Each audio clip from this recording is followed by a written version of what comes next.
Teamwork. It is so important in Apex Legends. I wanted to make a video to help you guys. It could be the only thing holding you back. Maybe you're a really good player, but the problem is you also have two teammates and there are three people on the enemy team. You can't just go in there alone. You have to find a way to use that teamwork to win the fight. I have a list of things I want to go over, but first I want to give you guys a little insight into why I am making this video in the first place. Every now and then I'll be playing Apex and we'll lose a fight, then one of my teammates will say, "Man, I wish they had a solo mode so I could just play alone. I'd do so much better." But if that was the case, wouldn't everyone do a little better in a solo mode, right? Because the problem is you're not working well as a team, and the other people that are playing solo probably will do better alone as well. So that's not really going to change much. You've probably heard the same complaint about Apex Legends not having a solo mode, but the reality is it's probably not going to get one because this game was designed for teams of 3, and that's just the way it is. So I'm going to show you guys how to win games with that teamwork. The first thing you want to do is find players that are around your skill level. Now, why should I only try to be playing with people that are around my skill level? Well, I'm glad you asked. You really don't want to play with people that are worse than you. Obviously, because they're not as good as you and they're going to be letting you down and things like that. They're going to get annoying, you're not going to want to play with them. In the same way, you don't want to play with someone that's a lot better than you because you're going to be letting them down and you're not going to be performing as good as they are, and they're not going to want to play with you. So you should just try to play with people that are around your skill level and everything is going to go a lot smoother. You're going to get along much more. Speaking of getting along, that is exactly what needs to happen if you want to have a successful team. Now, you don't exactly have to love each other, but you need to have that common ground where you're getting along, communicating smoothly, not arguing, and just throwing your game off.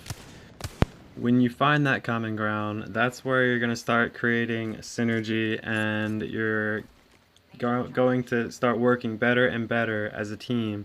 Sometimes you already have synergy as soon as you start playing with them. That does happen, but it's really rare. Most of the time, once you do find a team, it takes a while before you start really working well together. It's almost impossible to have good teamwork without communication. It's kind of funny because Apex Legends would probably be the easiest game to play without having an actual mic, just because of the ping system and the callouts you can make through that ping system. But that ping system isn't going to cut it if you are playing very competitively, say in ranked. You're going to need good communication, the more the better. You just want to be quick about your callouts and clear so that they know what you're saying and they understand you. Just quick and clear. The more callouts you make to help your teammates understand what you're seeing, what you're dealing with, the better. The type of callouts you should be making are where the enemies are, how many are there, how weak are they. In the same way, where are you, how weak are you. Maybe you're gonna back up and say, "I need a heal, I need a heal." And you let your teammates know you're out of the fight. And in the same way, you need to be listening to those callouts and acting on what you hear. Could save your life, right? So you gotta be paying attention to what your teammates are saying. It's gonna help you out a lot. Now this next tip you've probably already heard, but you need to stay together. Good teams are gonna stay together and fight together. I'm not saying you want to be right next to each other all the time. That probably wouldn't be good. So a lot of the times you're going to want to spread out a little bit and get some different angles. And even have one guy go around for like a flank or something, so you're not always staying right next to each other. That'd probably be bad. But you just want to stay together in a way that your whole team is fighting. You don't have one guy that's too far away and stuff like that. You all want to be engaged in the fight, working together to take down the enemy. Now, I kind of flew through this list here, just touching on some things, but one of the last things that's really going to help you work as a team is just understanding how your teammates play. And for that, I kind of created my own little 3 different types of players. So there are basically 3 different types of players. One being a passive player, the second one being an aggressive player, and the third one being just a little bit of both, right? It's not maybe somebody who knows how to play passive and aggressive, which is the best type of player, right? But just understanding which one of these types your teammates are is gonna help you work with them. For instance, maybe one of your teammates is passive. If you know he's normally playing kind of passive, then you know he's gonna be hanging back.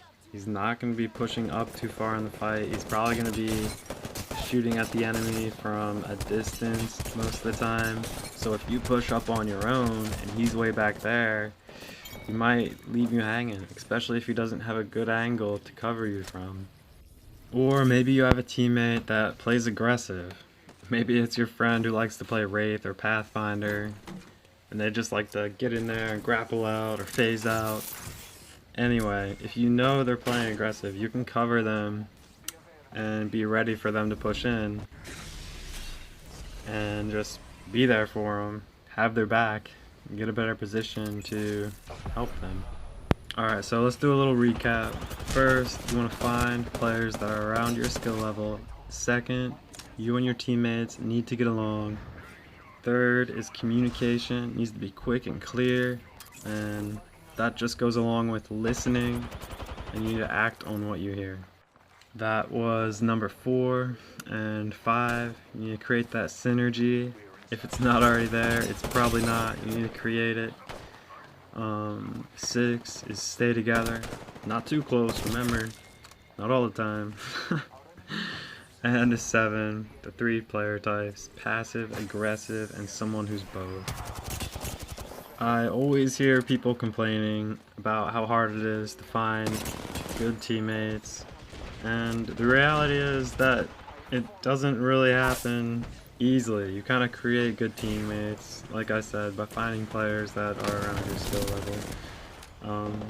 And you just start with that, and you work on it, and you get better as a team. And eventually you'll start playing with better players because you're getting better. So, and through that process, just remember that everybody's gonna make mistakes. You are gonna make mistakes. Your teammates are gonna make mistakes. It happens. You just gotta get back up and try again. Something that I like to do when my squad dies is just point out what we did wrong, and I feel like that helps us improve. If we know where we went wrong, maybe we won't make the same mistake.